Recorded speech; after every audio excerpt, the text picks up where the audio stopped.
What's up, gang? So I hope you guys are doing good wherever you're at, and thanks for stopping by. This has nothing to do with the video that I've made, but I just got word that Michelle's channel has been taken down. And you know, that's what happens when you put out the truth or just question the narrative. And that's what we do, right? That's what Michelle does, and she puts a lot of time and effort into this. So Fake Until Proven Real is her channel, and her link's in the description. So I imagine Michelle's not going to miss a beat, and we'll probably more than likely see you Sunday for a fun, awesome live stream. So love you guys, and until then, enjoy the video. We'll talk to you soon. What if his appearance occurs on a Sunday morning? My prophetic word to you this morning is get ready! Get ready!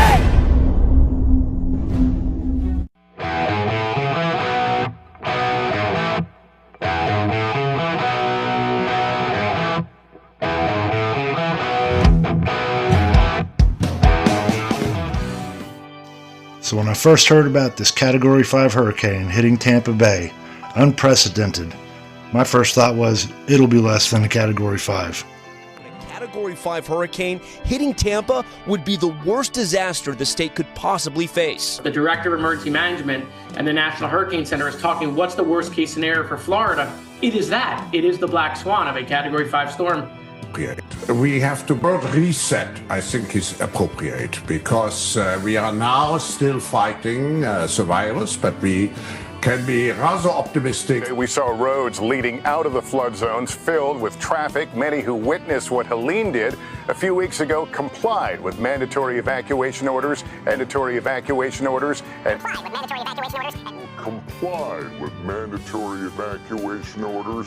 made their escapes from the storm zone, leaving behind communities like this one, empty and vulnerable. Empty and vulnerable. Tonight, time is running out with a ferocious Category 5 Hurricane Milton heading straight for the Florida Gulf Coast. You must leave. I'm not asking you to leave. I'm telling you, you must leave. In vulnerable areas, police blasting out last-minute notices to evacuate. Quickly secure your home or business and safely evacuate the area. These are all household items that were put to the curb for the first storm. Yeah. And I'm looking at a 12-inch long stick here. Mm-hmm. I have a 12-inch long stick here. Mm-hmm. This becomes a lethal weapon, isn't it? Right. This becomes a lethal weapon, isn't it? Right. It's a missile with 175-mile-an-hour winds that could kill someone. That could kill someone. That could kill someone. It's the strongest hurricane formed in the Gulf of Mexico since Rita back in 2005. Its stunning scale apparent in this view from space. Apparent in this view from space. It's going to be a catastrophic impact, potentially across two of the major population centers in Florida. Now we have to think how to structure, how to design the post-corona era. And here, of course, the word reset comes to my mind, because one thing is clear, we cannot come back to the old normal. We have to use this opportunity, as our parents and grandparents have done after the World War II, to really reflect on what went wrong and what could we do better. Right?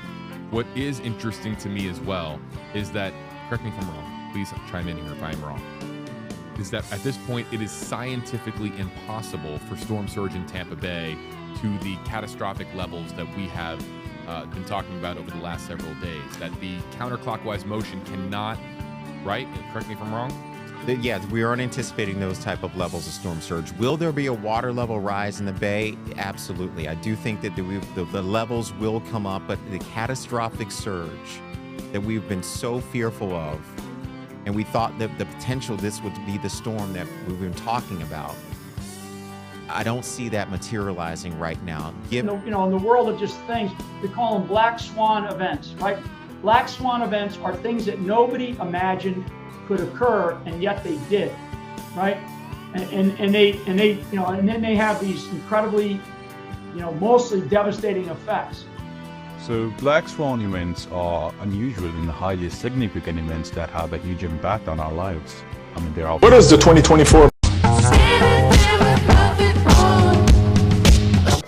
we do certainly have still many more impacts to be felt, so we're not done with this storm, Brooks, and we can still hear the wind just absolutely howling right outside the door there. It's pretty wild. Yeah, the winds are starting to gust up, Jessica, and they're really ramping up. So we're going to see this peak in the wind speeds for about the next couple of hours. It's 5:20 right now. I'm expecting the winds in Orlando to subside after 8 a.m. So if you're watching the clock and you're wondering about, I mean, let's be honest, you know, it can be kind of unsettling. You hear the big roars out there, and some folks have been reporting the sounds of booms. You hear the big roars out there, and some folks have been reporting the sounds of booms. Possibly from transformers blowing up and stuff like that. Possibly from transformers blowing up and stuff like that. As power gets knocked out. So I anticipate that, you know, something will happen in October, as it always does. You know, so I don't know what it's going to be, but I anticipate there will be a full court press in October. The digital airwaves will be filled. We know the Iranians are active. You know, the Russians, as I said earlier, are very active in this election. This is dangerous stuff where people get their information, and they get their information largely from social media. The campaign is doing the best job it can to combat that, combat both domestic and foreign false disinformation. It's been the ambition of every totalitarian system throughout the history of mankind to control every aspect of human behavior. They've never been able to do it because they don't have the technology. But today, that technology now exists.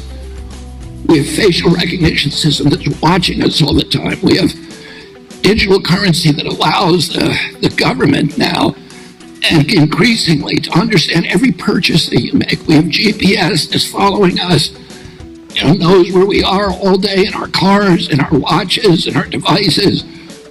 We have Alexa, and we have, you know, Siri, and are listening to everything you say, every conversation you have, and recording it with the NSA, harvesting your data. These big corporations, you know, Bill Gates has this now data center that is harvesting all this data and then monetizing it. Siri is not working for you. Alexa is not working for you. They're working for Bill Gates and the NSA. And when a government, so it's more important than ever that we have a deep commitment to our constitutional rights in this country, because the capacity of the government to enslave us is like nothing before. They have technology that can look through walls. You can't hide in your house anymore. You can't hide anywhere. There's approval now for 415,000 low-altitude satellites that will be able to look at every square inch of Earth 24 hours a day. And this is the time we need to be raising the barrier of our constitutional rights. hopefully, even though I know we will have another pandemic, it's not going to be one that has multiple successive variants. Next pandemic, and there will be one. There will absolutely be an outbreak of another pandemic.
will be certainly what we call the black swans, the unpleasant surprises which will come in our way. In our way. A week after Hurricane Helene devastated parts of the Southeast, residents in some states are still trying to get the very basics they need: water, food, and power. Hundreds of people remain unaccounted for, and so far more than 200 have died. That makes it the deadliest hurricane to hit the mainland U.S. since Katrina back in 2005. For the past week, tens of thousands of people like Emily Bigelow have had to learn to live without modern plumbing. Now forced to rely on creek water, she carries it by hand back to her house. They're saying probably weeks before we can get water again, which you take for granted, being able to flush a toilet. But last Friday morning, they woke to a community transformed overnight. In just 3 days, Hurricane Helene dumped over 17 inches of rain onto this surrounding area, part of the trillions of gallons of water that Helene released. In North Carolina, it triggered catastrophic floods, more than 500 miles away from Florida, where Helene came ashore. I don't know of anyone in the community in Asheville or the surrounding areas that were ready for this. Over 70 people have been confirmed dead in this county alone. It's a death toll that's expected to rise because search and rescue teams from around the nation are still looking for hundreds of missing people here and in neighboring communities. Bigelow is coping by doing what so many residents here are doing, helping others, like 82-year-old Maud Adams. It's helped me to just be able to help people, you know. Trauma really brings people together. It pulled it loose and tore off the end, the roof. Adams has lived here for more than 40 years. Bathroom window. But she hasn't left in a week since the storm knocked this massive tree onto her front porch. Adams says she's been through floods before, but nothing like this. This time, I've never heard as bad as it is now. And I've been here in this one place since '81. Like so many across this region, she has no power, no water, no access to the outside world except a transistor radio. Her sister died this year, and she says the isolation, coupled with the devastation, has been tough.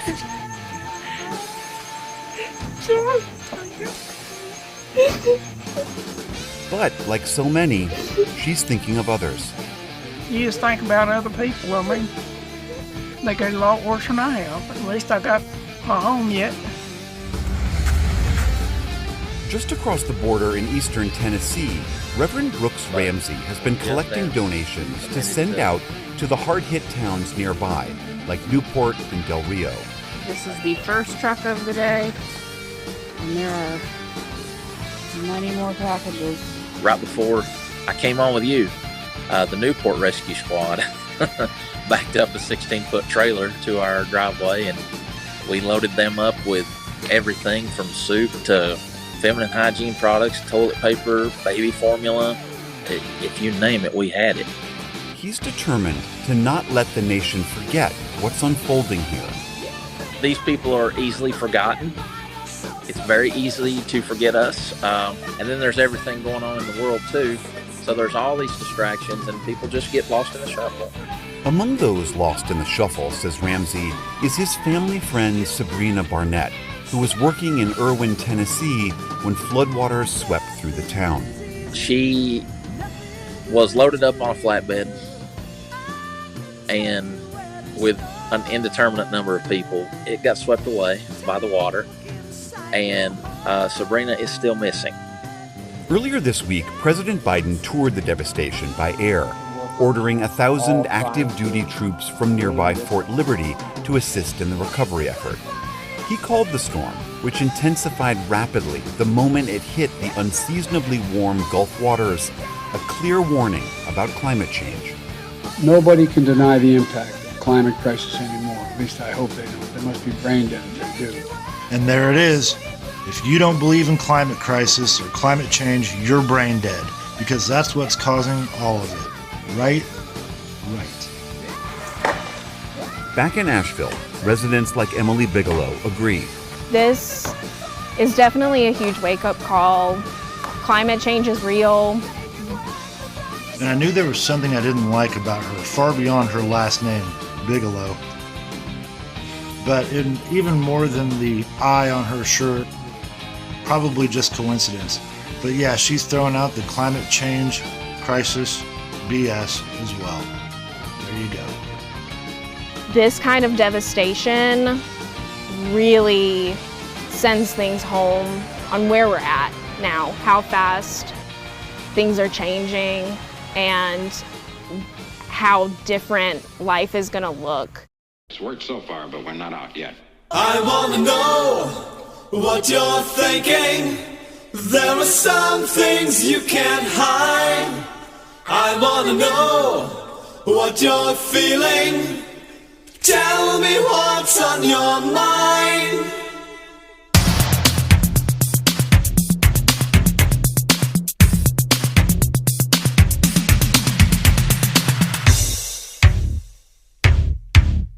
Pure energy.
You know, being a trucker, I really appreciate this. This guy is genius. Never seen it before, but he might be onto something here, so enjoy.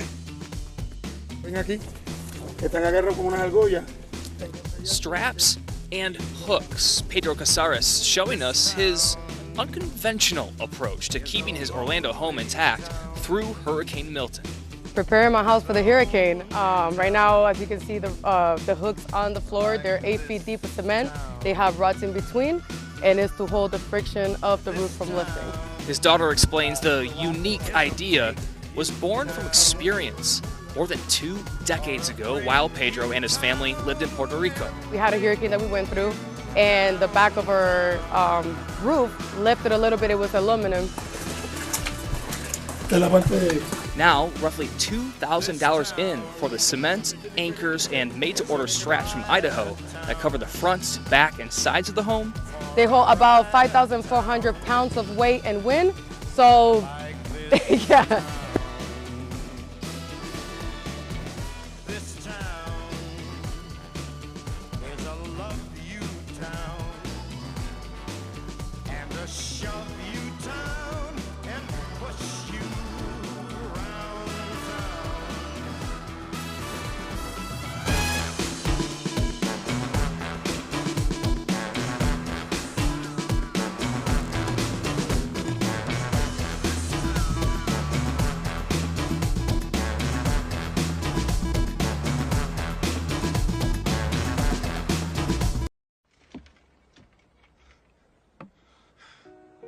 The Matrix is everywhere.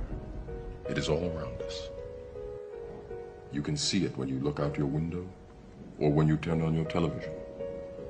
You can feel it when you go to work, when you go to church, when you pay your taxes. It is the world that has been pulled over your eyes to blind you from the truth.